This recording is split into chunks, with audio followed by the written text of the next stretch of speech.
95% industry పెట్టిన వాళ్ళు బాధ్యత తీసుకుంటున్నారు.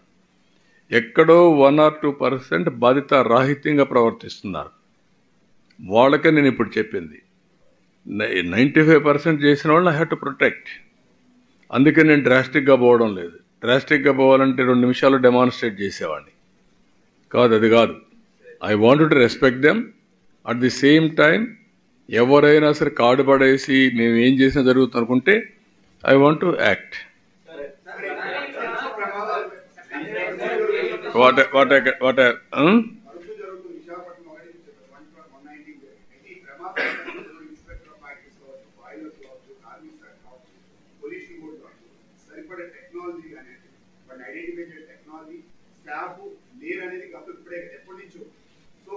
రోజుల తరబడి చెక్ చేసినా సరే పరిశ్రమలో చేయడానికి సరిపడే స్టాఫ్ లేదు.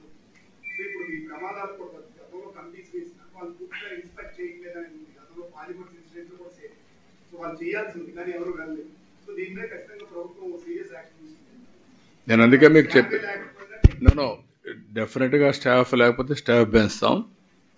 టెక్నాలజీస్ అడాప్ట్ చేసుకోవాల్సి వస్తే టెక్నాలజీస్ అడాప్ట్ చేసుకుంటాం. అదే సమయంలో వాళ్ళు కూడా ఫ్యాక్టరీ మేనేజ్మెంట్ కూడా లేటెస్ట్ టెక్నాలజీస్ కూడా అడాప్ట్ చేసుకుంటే నిన్న జరిగింది. Nowadays so many things smell చేసే సెన్సార్స్ వస్తున్నాయి, ఇలాంటి లీక్ అవుతానే సెన్సార్స్ వస్తున్నాయి. ఎంతవరకు టెక్నాలజీ డ్రివన్ మనం ముందుకు పోగలుగుతాం వాళ్ళు కూడా ఆలోచించుకోవాలి.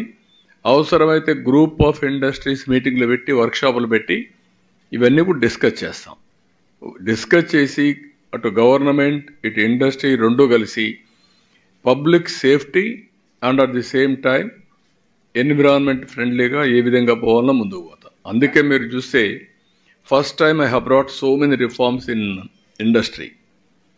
SEZ నాకు తెలిసినంత వరకు ర్యామ్కే కాకుండా హైదరాబాద్లో పెట్టిన వ్యాన్పిక్ సిటీ ఇవన్నీ ఐలా చట్టంలో తీసుకొచ్చిన మొదటి ఇండస్ట్రీస్ ఇవన్నీ. ఆ తర్వాత చాలా వస్తున్నాయి. తర్వాత శ్రీ సిటీ వచ్చింది, one of the best industrial zone అది.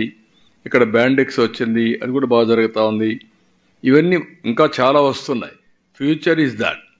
అట్ ది సేమ్ టైం అందరం కలిసి పబ్లిక్ సేఫ్టీ కూడా important, employees safety is important. 1 minute, okay.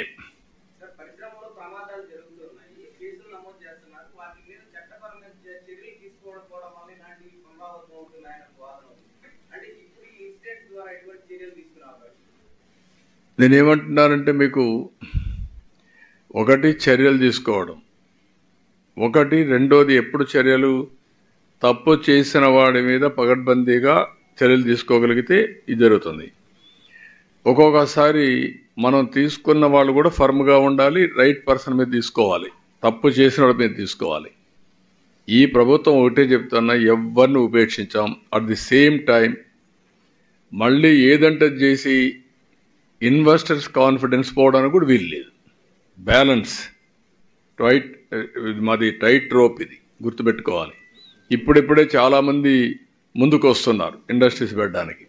వచ్చినప్పుడు వాళ్ళలో కూడా లాస్ట్ టైం 5 years ఒక్క ఇన్వెస్ట్మెంట్ రాలేదు, ఉండే ఇండస్ట్రీస్ మీద పడ్డారు వీళ్ళు. రెండోది ఎక్కడికక్కడ లూట్ చేశారు. మూడోది ఎక్కడికక్కడ సిస్టమ్స్ పనిచేయకుండా పర్సనల్గా వెళ్ళిపోయారు. అందువల్ల డెస్ట్రాయ్ అయిపోయినాయి మొత్తం. నాకే అర్థం కాదు. ప్రతి ఒక్క ఇండస్ట్రీలో యాక్సిడెంట్ అవుతుందంటే నాకు ఆశ్చర్యం వేస్తుంది. ఏం జరుగుతూ ఉంది, ఏమైపోతా ఉంది, ఎక్కడికి పోయారు వీళ్ళని. ఉన్నాయి ఆ ప్రాబ్లమ్స్ అన్నీ. It will take some time, will streamline, will set right. No question of compromise.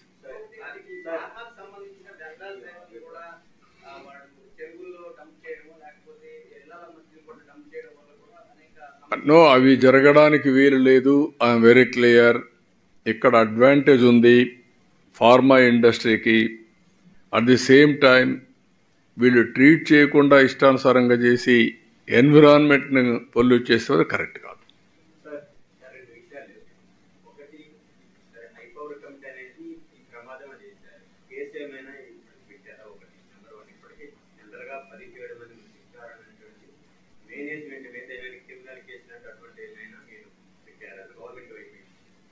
రెండోది ఏంటంటే ఈజ్ ఆఫ్ డూయింగ్ బిజినెస్ కాదు, స్పీడ్ ఆఫ్ డూయింగ్ బిజినెస్.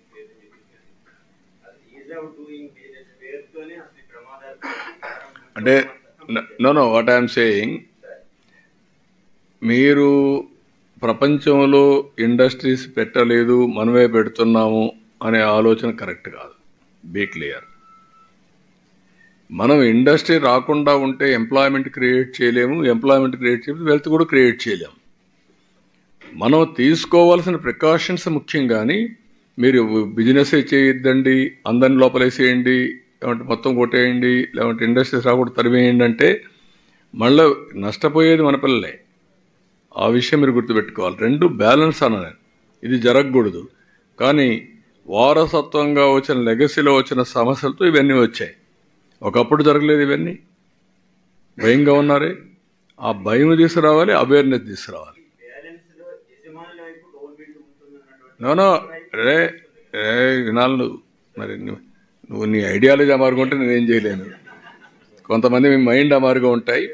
ఓసారి ఆ మైండ్ అమారుగా ఉంటే అట్లే పనిచేస్తూ ఉంటాయి. కొన్నిసార్లు సందర్భాలు నేను చాలాసార్లు చెప్పాను. ఎప్పుడు కూడా ఇండస్ట్రీ, ఇప్పుడు గుజరాత్ ఉంది, ఇండస్ట్రీ వచ్చింది, అక్కడ యజమాని సైడ్ ఉన్నట. Be clear. యజమాని సైడ్ లేము మేము. కానీ ఆంటర్ప్రెన్యూర్ నాడు కావాలి, వస్తేనే ఉద్యోగాలు వస్తాయి.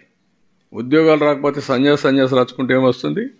నువ్వు పేదవాడికి ఆదుకోవాలంటే ఆదుకుంటావు. రేపు సంపద రాకపోతే ప్రభుత్వానికి ఆదాయం ఎక్కడి నుంచి వస్తుంది? నేను చెప్పే జీరో పావర్టీ ఎక్కడి నుంచి చేయగలుగుతాను నేను? జీరో పావర్టీ చేయాలంటే somebody has to create wealth create చేస్తే ప్రభుత్వానికి ఆదాయం వస్తుంది. ఆ డబ్బులు ఖర్చు పెడితే పేదవాళ్ళకి మళ్ళీ వెల్ఫేర్ కానీ డెవలప్మెంట్ కానీ చేస్తాం. ఇవి చేయకుండా, సైకిల్ లేకుండా ఇక్కడ కట్ చేసేయండి, ఇది నా ఐడియాలజీ, మీరు కూడా ఫాలో కండి అంటే కుదరదు. నేను చెప్పింది ఎలక్షన్ నా మీద ఉన్నమా? నాకెందుకు 93% స్ట్రైక్ రేట్ ఇచ్చారు మాకు ఈ పార్టీలకి? మీరు గుర్తుపెట్టుకోవాలి. హిస్టారికల్ మ్యాండేట్ ఇచ్చారు. చరిత్రలో కని విని ఎరిగినటువంటి మ్యాండేట్ ఇచ్చారు. వాళ్ళు చేసింది తప్పు. ఆ ఫ్రస్ట్రేషన్ భరించలేక ఒక హిస్టారికల్ మ్యాండేట్ ఇచ్చారంటే we have to prove it. People are asking employment. Youth is asking employment. ఒక పక్క ఎంప్లాయ్మెంట్ని ఇవ్వకపోతే యూత్ రేపటి నుంచి మళ్ళీ రోడ్డు మీదకి వస్తారు. మీరు నేను ఆపలేము. అన్ని బ్యాలెన్స్ చేయడమే మా పని. అందుకే మీరు 3 నెలలు 2.5 months ఇప్పటికి అయింది మాది. 70 రోజులు 80 రోజులు అయింది. What you have done, you have seen. మరి చిన్న పర్సనల్ ఎక్స్పీరియన్స్ సార్. మేడం గారు 2:30-3 ప్రాంతం వచ్చారు. మేము వెయిట్ చేసాం మొత్తం మీడియా, కానీ ఉండలేకపోయాం. ఎందుకంటే ఆ స్మెల్